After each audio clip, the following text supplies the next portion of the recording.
Guys, this is your girl Wakeji Kamore and welcome to Reflections by Wakeji Kamore. I hope that you guys are able to actually say that with me as I say it. But anyway, thank you so much for tuning in and for following through with this Bible summary. I do hope that you're having a good morning, whatever it is that you are, a good day or a good evening, depending on the time that you listen to this. I invite you to listen, not just to listen, but to also share this podcast with your friends and family. Today, I'll be going straight to reading Numbers chapter 5, and I'll be reading this chapter word for word. So please, stay tuned and try as much as possible to follow through.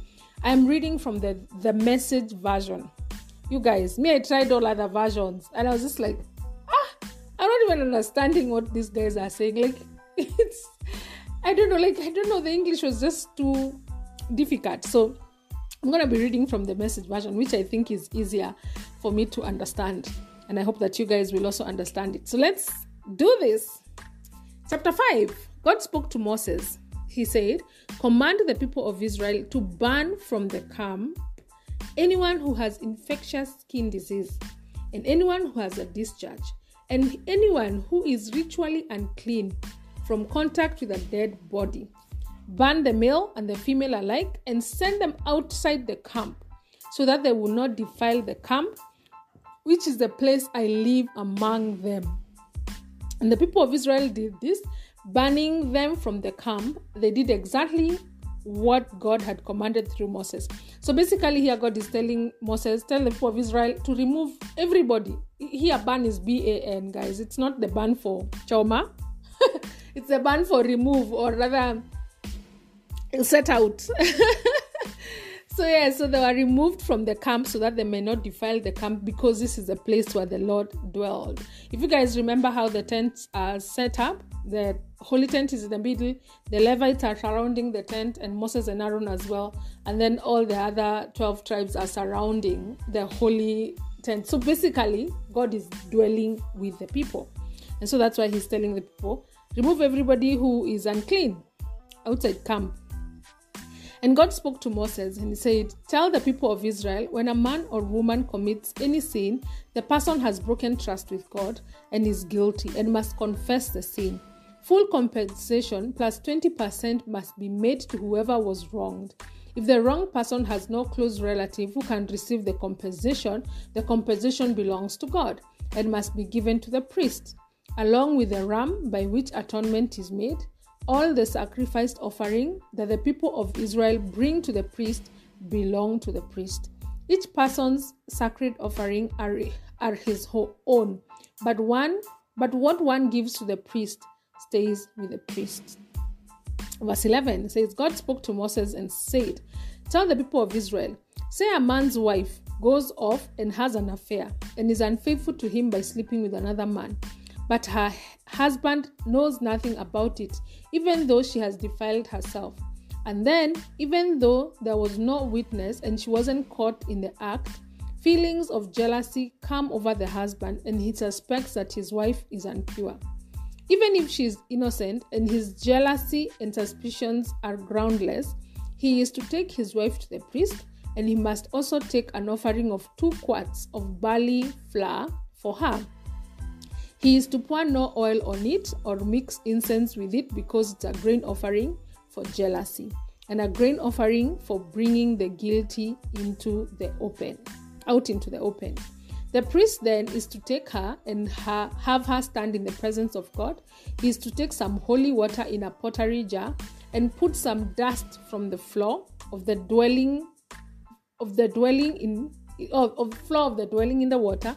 And after the priest has her stand in the presence of God, he is to uncover her hair and place the exposure offering in her hands, the grain offerings for jealousy, while he holds the bitter water that delivers a curse."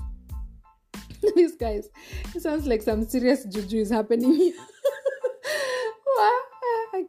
Old Testament really just makes me happy. I don't even know where we are. Then the priest will put the woman under an oath and say, "If no man has slept with you, and you have not had any adulterous affair and become impure while married to your husband, may this bitter water that delivers a curse not harm you." But if you have had an affair while married to your husband and have defiled yourself by sleeping with a man other than your husband, here the priest puts the woman under this curse. He says, may God cause your people to curse and revile you. May he make your womb shrivel and your belly swell. Let this water that delivers a curse enter your body, so that your body swells, your belly swells, and your womb shrivels. Then the woman shall say amen and amen. So let me first explain this, guys. I mean, from the kidogo research that I have done, this is specifically happening when the woman is pregnant. So if the woman is pregnant and the husband is like shukuing and is just like, I'm not sure that this pregnancy is mine. So this is the situation where she will be taken to the priest. And then this whole ceremony is done. And then she's going to be given this water to drink. And then the curse is basically, if you actually had an affair and this pregnancy is probably not the husband, that the water would cause her to have so much pain and the womb will shrivel in a way that she would actually miscarriage that child. Yeah, like what I'm telling you. Anyway, let me finish, guys, before I put in my comments. The priest is to write these curses on a scroll and then wash the words off into the bitter water. He then is to give the woman the bitter water that delivers a curse. This water will enter her body and cause acute pain. The priest is then to take from her hands a handful of the grain offering for jealousy, wave it before God, and bring it to the altar. The priest then is to take a handful of the grain offering, using it as an exposure offering. Exposure offering is because now the lady, her hair has been uncovered. So, even that there must be an offering because her hair is uncovered. And burn it on the altar. After this, he is to make her drink the water. If she defiled herself by being unfaithful to her husband, when she drinks the water that delivers a curse, it will enter her body and cause acute pain. Her belly will swell and her womb will shrivel. She will be cast among her people, but if she has not defiled herself and is innocent of impurity, her name will be cleared and she will be able to have children. This is a law of jealousy in a case where a woman goes off and has an affair and defiles herself while married to her husband, or her husband is tormented with feelings of jealousy because he suspects his wife. The priest is to have her stand in the presence of God and go through this entire procedure with her, and the husband will be cleared of wrong, but the woman will pay for her wrong. That is basically the end of that chapter. Yani, I don't even want to get into that. Let's just talk about the first part of this chapter, where the people who have leprosy and discharges are being put outside the camp because they're defiling the camp. I don't know, is it just me or does this God of the Old Testament feel so harsh? My goodness, now all the people who are deemed unclean have to be thrown out of the camp. Some of them had nothing to do with how they got unclean. They are just sick with sin disease. Well, guess what? God doesn't change. He is the same God of the Old Testament or the Old Covenant. He's the same God that we have now. The covenant, though, has changed. That is some good news. That the covenant has changed. And now we have a new covenant, a new testament that is based on better promises. But God is still the same. He still detests sin. He still cannot coexist with uncleanliness. And he still detests unrighteousness, regardless of how you found yourself unrighteous, regardless of how you found yourself unclean. These guys didn't do anything. They were just sick. It wasn't anything that had anything to do with what they did. But the law of Moses was about doing and doing and doing some more. And even if you did everything that was stipulated in the law, you could still become unclean by none of your doing. Like getting a skin disease or just simply having sex, even with your wife. You remember, guys, people who had discharge of semen had to be put outside camp. Even your wife could just be unclean by simply giving birth. And the laws were supposed to show us just that our deeds cannot make us righteous. But here's some good news. God knew that it was impossible.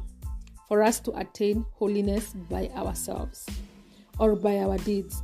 So he made righteousness available to us all and for free. Let me repeat that.